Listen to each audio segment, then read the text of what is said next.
Olá, tudo bem com você?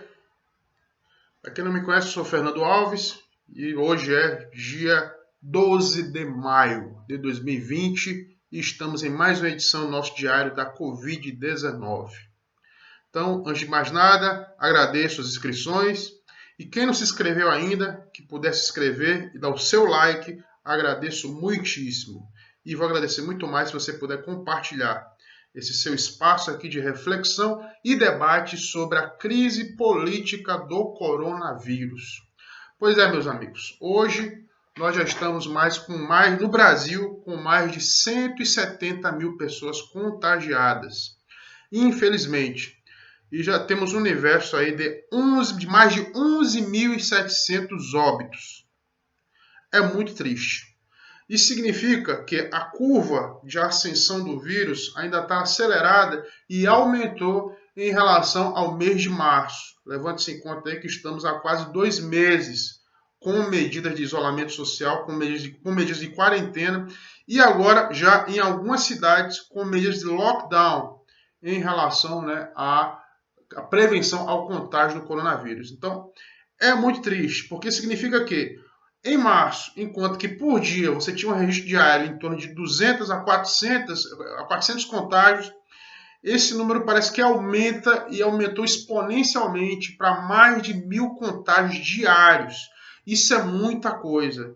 E a gente só tem uma explicação básica para isso: quebra do isolamento.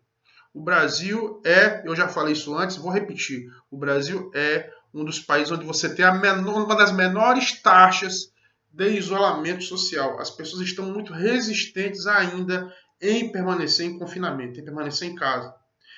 Hoje mesmo, né, passeando aqui próximo, aqui, que eu tive que sair para poder comprar medicação, eu percebi uma aglomeração de pessoas numa das áreas comerciais aqui de Parnamirim, um município vizinho aqui em Natal.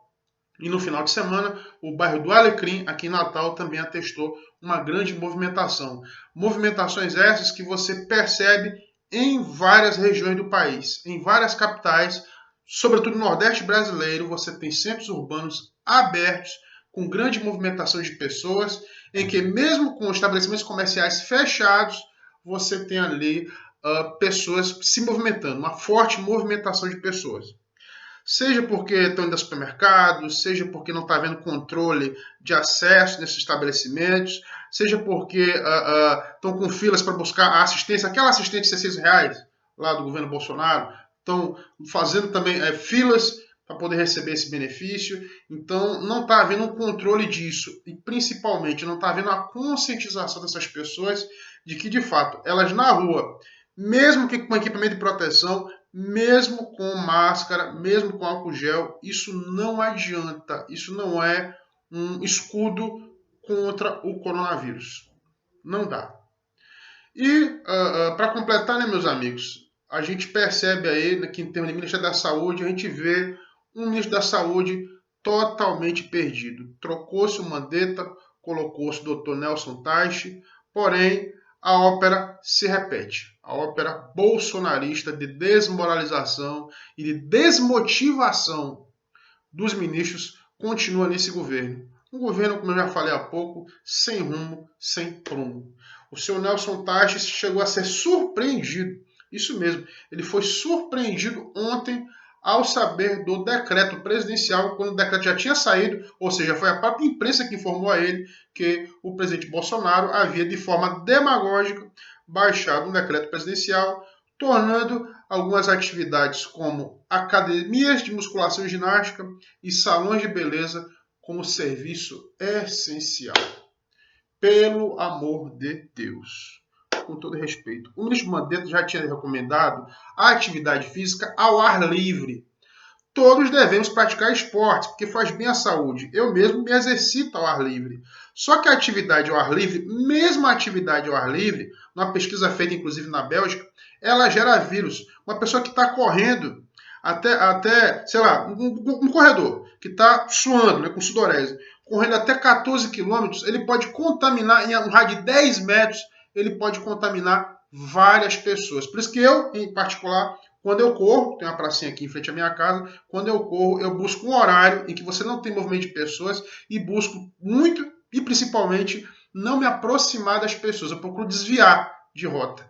Eu evito, de fato, a aglomeração. E a gente tem que trabalhar uma cultura de evitar aglomeração. É a cultura do distanciamento.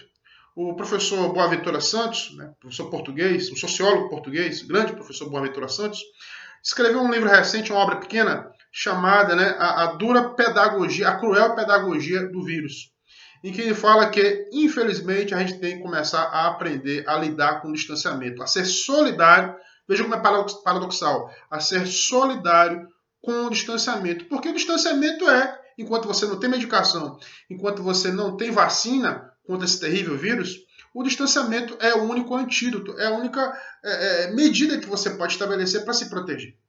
E as pessoas não estão sabendo se distanciar, elas não estão conseguindo.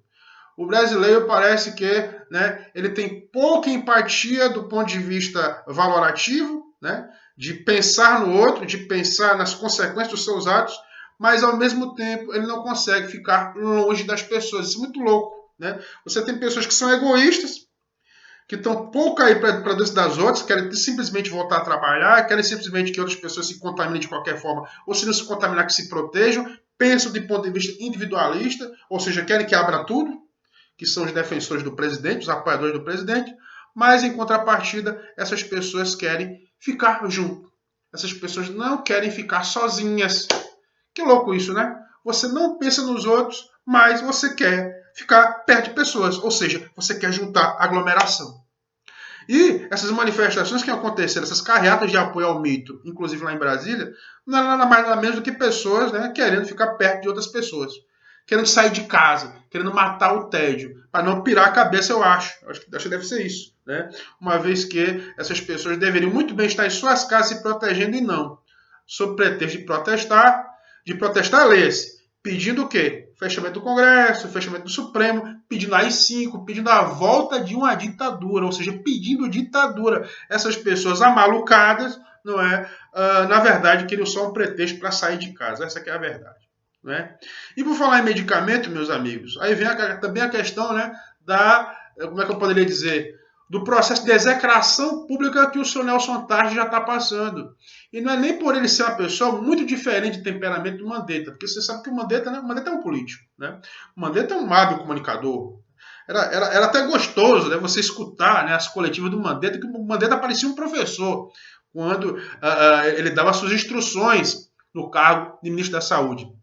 Sempre contrariando seu chefe, sempre contrariando o Bolsonaro, porque o Mandetta procurava agir pelo bom senso. Pelo menos enquanto ministro, o Mandetta procurava demonstrar que era médico. O senhor Taish, né, um tipo mais tímido, mais subserviente, você percebe pela cara dele, pelo rosto dele, né, que ele baixa os olhos assim, né, ele é uma pessoa tímida, não é? E talvez pouco carismático.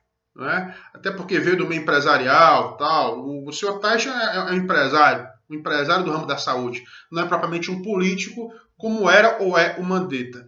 Mas o senhor Taixa estava procurando se esforçar, mas sempre sendo desmoralizado pelo seu próprio presidente. E para piorar, quando o senhor Taixa descartou de vez a hidrocloroquina, lembra dela? Da hidrocloroquina? Pois é, o santo graal do bolsonarismo, né? A catuaba que levanta, né, os espíritos mais perdidos, né, da extrema-direita. Pois é, quando o senhor Taixa descartou em coletiva o emprego da hidrocloroquina, da hidroxicloroquina, e falou do Remdesivir, né, que é uma outra medicação ainda em teste dos Estados Unidos, e que também não é solução e não é comprovado pela OMS que resolve o problema do coronavírus, bastou isso para você, nas redes sociais, você encontrar no Twitter mais de 12 mil hashtags estabelecendo hashtag fora Taixa. Pois é, basta contrariar o que pensa o mito e o seu séquito para que um ministro seja execrado. Essa que é a questão. E por falar em ministro execrado, né, a gente não pode deixar de falar na nossa resenha do ex-ministro Moro, que depois na Polícia Federal, depois ontem, né, na Polícia Federal, e hoje, né, depois antes de ontem e hoje, né, quem depois foi o diretor da Polícia Federal, né, o Ramagem, defendendo o chefe, né, defendendo o presidente da República, obviamente, claro. investindo contra o senhor Moro, contrariando a acusação, né, que está prevista no inquérito de que o presidente teria tentado interferir politicamente na Polícia Federal, o que por si só já dá impeachment, ou no mínimo uma ação criminal. Pois é, vamos ver aí os próximos capítulos também dessa novela criminal, já que a novela macabra se dá no âmbito aí da gestão do coronavírus e da irresponsabilidade do governo e da total loucura do governo em não conseguir resolver essa questão do vírus. Agora, por falar em vírus, mais uma vez, temos também a polêmica dos respiradores. Vem cá, quantos respiradores o senhor Taishi, né, da sua última coletiva, afirmou que foram comprados, já que a negociação com a China não deu certo, que foram comprados e vão ser distribuídos pelo Ministério da Saúde, pela União, aos brasileiros nas UTIs que estão precisando. Vocês sabem quantos respiradores chegaram? Menos de 22%. Pois é, meus amigos. Enquanto o Bolsonaro e sua claque, né, procuram meter o pau em governadores e prefeitos, alegando que as compras dos respiradores feitas por governos estaduais e por municípios, né, são superfaturadas, em alguns casos são sim, né, mas em casos que já estão sendo, inclusive, investigados pela Polícia Federal e pelo Ministério Público Federal. Ele tenta desqualificar de vez a iniciativa de todos, entendeu? De todos os governadores e todos os prefeitos na compra de respiradores, quando ele mesmo, o presidente, não faz o seu dever de casa junto com o seu ministro da Saúde para trazer respiradores aos hospitais brasileiros, para quem precisa. Porque, veja bem, não se trata só de contaminação por coronavírus. As contaminações por coronavírus já estão lotando os hospitais, já estão colapsando o sistema de saúde, gerando risco, né, de inflar, de inchar as UTIs, de lotar as UTIs e não ter mais macas, nem leitos, nem respiradores.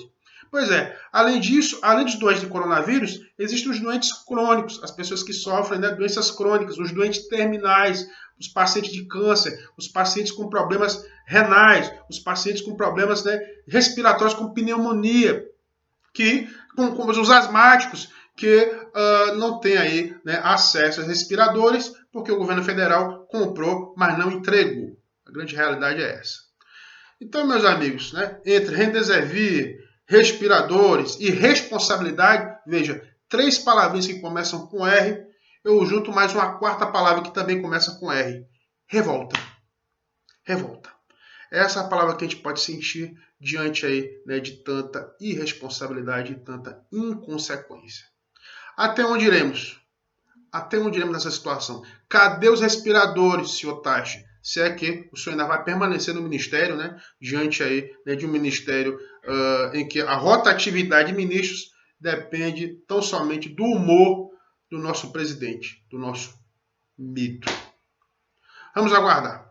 Vamos aguardar a próxima bomba, porque daqui a pouco tem uma coletiva, né, do ministro da Saúde, definindo, inclusive, como é que vão ser as medidas de isolamento no país, né?